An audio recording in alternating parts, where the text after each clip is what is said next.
Do I believe in aliens? Rolling. The anger that propelled me in the beginning wasn't anger, it was hunger. You know, we were fucking starving to death, and we were having to live with fat chicks to feed ourselves, you know, and the reason that you live with fat chicks is because they eat, you know, and it's a safe bet when you know, you're starving, and as a musician you want to become successful, you need to find a rich girlfriend and you need to figure out how you're going to feed yourself. Now, we were selling drugs at the time, so we weren't really worried about getting them equipment, so the rich girlfriend part wasn't part of the equation anymore. It was just the fat girlfriend part. My relationship with Dave Mustaine has been one where it started out, I guess, probably the reason we've stayed together all these years in the same band is because I think we knew right up front that it was based on music and the band first. And we've developed friendship and other relationships out of that, but it was always about the music, and it was always about Megadeth #1.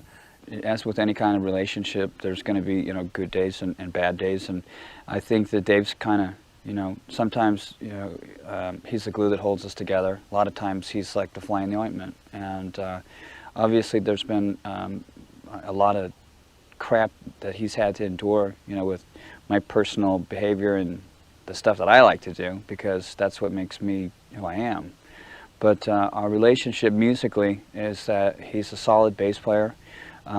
He's been somebody who's been drastically overlooked as far as his talent's concerned. Coming from the Midwest, all I ever heard about were clubs like the Starwood, the Roxy, and all these world-famous rock and roll clubs. And I was thought, what do you mean we're never going to play there? And he's like, look, I've already done it. I'm not going to do it anymore. I hate it. Where we're going to go is we're going to go up to San Francisco, which is where Dave had a real big following from his Metallica days. So we would rehearse, and we put the band together in Los Angeles, and we'd drive up to San Francisco area, the Bay Area, and I remember our first time up there, I think we played 3 shows, and I mean, it was unbelievable how insane and how intense, and the moshing and the stage diving. And I remember this one show we did, we were playing, I think, Devil's Island, which is pretty much from the bass is all down in the low E string, which is the biggest, thickest string on the bass. And this kid was just getting into it so much, he reaches up, grabs the E string, and snaps it right off the bass. I'm like, now what do I do? You know, so I had to like try to change basses. And I mean, that to me summed up the San Francisco area. I remember Gar picked my guitar up. He'd thrown a drumstick at me because we were having an argument on stage, and it hit my guitar strap, and it stuck in my guitar strap, so I looked like a guy from F Troop with an arrow sticking out of my back. I took the drumstick out and I stuck my guitar through the drum skin, and he picked it up and held it by its fins and went, and the headstock broke off. And it was the first Jackson I'd ever had bought for me. And it was made custom for me. It was like the #1 one that they ever made. I saw red, and I went back in the dressing room and broke a tequila bottle, and they had to lock me in the dressing room by putting Anvil flight cases in front of the door so it wouldn't open, because I was going to kill him. I was going to gut him like a fucking catfish. Over the years, Megadeth has had a lot of lineup changes, and they weren't intentional, believe me. No one hates lineup changes worse than me. In fact, every time we've had to make one, I'm usually the one that balks at it, not only because it's such a pain in the ass to break in new musicians, but you're always gambling on whether the new person that's going to come in is going to be as good or better than the person that you're replacing. And also, you know, we're very sensitive to our audience, and we know that our audience really attracts themselves to the 4 people in the band. And fortunately, it's worked out good that we've been able, I think, to keep most of those fans and still keep moving and also bring in new ones, and especially more recently with Jimmy DeGrasso and with Al Petrelli coming in the band. Jimmy came by way of us seeing him playing with Alice Cooper. We were down in South America doing the Monsters of Rock thing, and he was with Alice, and we had played in one of the cities down there. He's toured with other bands, Suicidal Tendencies, Alice Cooper. He actually did a little side project with Dave called MD45, where he played drums on that back in '95. Jimmy was drumming for Alice, and I had said, you know what, we're having problems with Nick Menza, and I really like what you're doing drumming-wise. I'd like to do my side project with you, because, you know, I was thinking about, you know, using Nick, but we just were butting heads all the time. And then after we did the side project, Jimmy and I just kept in touch, and I told him that, you know, the clock was ticking until Nick, you know, basically fired himself. And I did the side project with Dave. He asked me, hey, I'm going to do a record. Do you want to play on it? And I said, yeah, sure. And which turned out to be this thing called MD45. And it just kept going and going from there. And somewhere along the way, Dave called and goes, "Hey, I think we're going to need another. We're going to need to make a personnel change. We're going to need a new drummer for Megadeth. Would you be interested?" And I said, "Sure." Dave actually called Jimmy. He was just finishing up a European tour with Alice Cooper, and he said, "Are you ready?" And he said, "Okay." So he went. I guess he had a runner go out and buy all the Megadeth CDs, which probably the Alice Cooper people were real thrilled about that. But so he basically sat up all night, a couple of nights, with pots of coffee, listening to all the Megadeth songs that we were going to play in the set. He flew back to America, and our audition with Jimmy was live on stage in front of 5,000 people at an outdoor show in Fresno.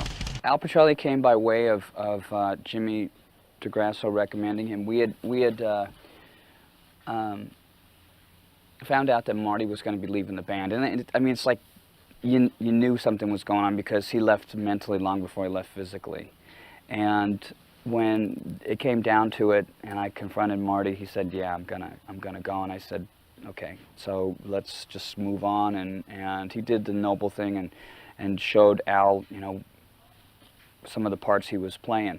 Jimmy had known Al. They've been friends for years, and some events came to pass on the Risk tour when Marty Friedman one day just said, he goes, I don't want to make a record like what we wanted to do with The World Needs a Hero. Because we sat up one night after a show and we were talking about it. We're like, you know, our next record's got to be heavy. It's got to be slamming. We got to get back to playing riffs. It can't just be about the short 3-minute radio pop song. You know, we got good at that. We can do that. But this one's got to be all about, we got to listen to what our fans are asking us to do. And they want to hear solos, double bass drumming, intricate bass playing, and they want to hear rude lyrics again. Marty showed up, and Marty had some kind of a nervous breakdown and heart attack-like symptoms and shit like that, and had been taken to the emergency room, and showed up, and his wife was carrying him around like Yoko Ono and John Lennon. You know, he's walking feebly around with psychopharmaceuticals in him and shit, and says he thinks he's going to die. And David Ellefson said, you know, "What's up? What's going on?" And Marty, you know, Marty and him talked, and Jimmy had some light bulb go off in his head. He called Al, and Al goes, "Yo, I'll be there in 2 days with the cigarette hanging out of my mouth." And he goes, "We don't smoke in this band." And he goes, "Oh, Nicorette gum." So we were cool with that, and I thought, you know what, you are one fucking cocky bastard to think you can learn my guitar style in 2 days. I was a fan of Megadeth from probably when the band first started. I used to teach guitar in this place on Long Island called Focus Guitar Centers. And a lot of the kids would bring in, you know, whatever was underground metal at the time for me to teach them. One of the bands being Megadeth. I was like, you know, this is pretty serious. The music's ferocious, the lyrics are cool. Over the years, I'd followed what they were up to. When Jimmy DeGrasso got in the band, I'd known Jimmy about 15 to 20 years. I'd go see them. I think I was on a bill with them down in South America a couple years ago with my previous band, Sabotage. We were opening up for them, got to see the guys hang out a little bit. You know, it was kind of cool. Always a fan of their music. Always said, you know, if I ever have my own band, we should probably model it after Megadeth. Now, I had seen him when he played in Sabotage, and we played over them in South America. And Al's a fantastic guitar player. He's much better than I am, and he's really a musical genius because he can play a lot of stuff, but he's no Dave Mustaine on rhythm. And my guitar style is based around the rhythm, and it's the whole band is. Al is such a high caliber musician that, I mean, within a couple weeks' time of some real good, intense work, next thing you know, Marty didn't show up to a gig one night in Vancouver, and we were 15 minutes before the show, and Dave said, "Al, put your boots on, you're up." And I hand the guitar to Al, and he went, "Zoom!" And I just went, "All right, we're in business." You don't really bring a session style into a Megadeth record. What I bring in is my abilities to play several different kinds of stringed instruments. Some of my arrangement ideas. Okay, my question is, did it get too notey? Should I take a where?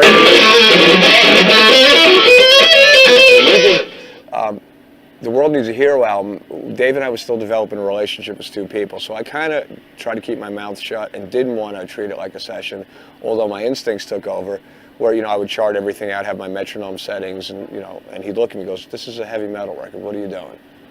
And I said, "All right, well, let's try it your way." And it took a while. It's just a different way of doing the same thing.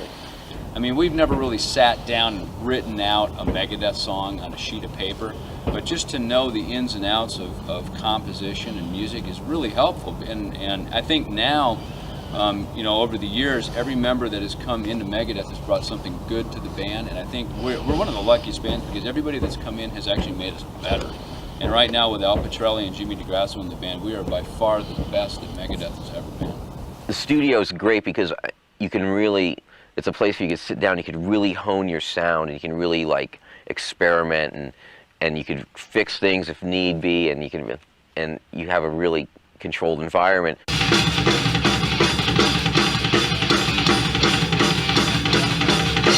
Every person you ever work with in the studio has a completely different approach, but at the same time there's a lot of similarities. I think the difference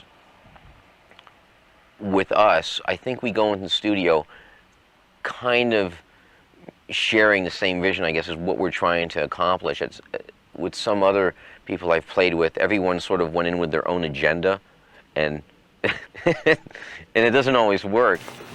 Too bad there's no sound. I like being on stage when I'm in the studio, and I love being in the studio when I'm on stage. I like playing every night in a different town. That's really, I mean, no matter how long I do this, that's like the best part, just getting to play every night for a couple hours. This is what it looks like if you're Dave Mustaine. Right here, the vocal. Hello, me. Meet the real me. The only thing about, you know, a couple months on the road, you do get a little bit tired of being in a hotel room every night, you know, and you can only eat so many, you know, chicken clubs.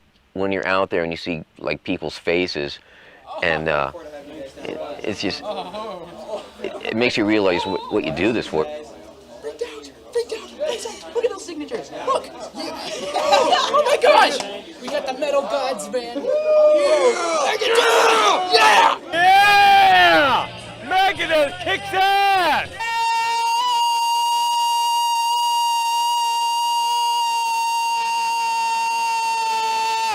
Megadeth rules!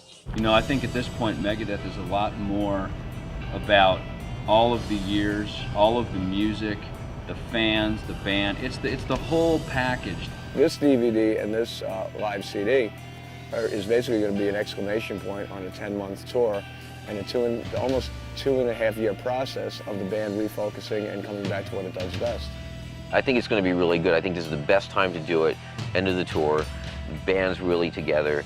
We have a long set list to like pick and choose from, and I think it's going to work out really well. I know this much, you know, I've been around long enough now to be an elder statesman. I'm no longer the voice of the youth of America, so I can say, fuck you, let's see if you're going to be here in 18 years, baby.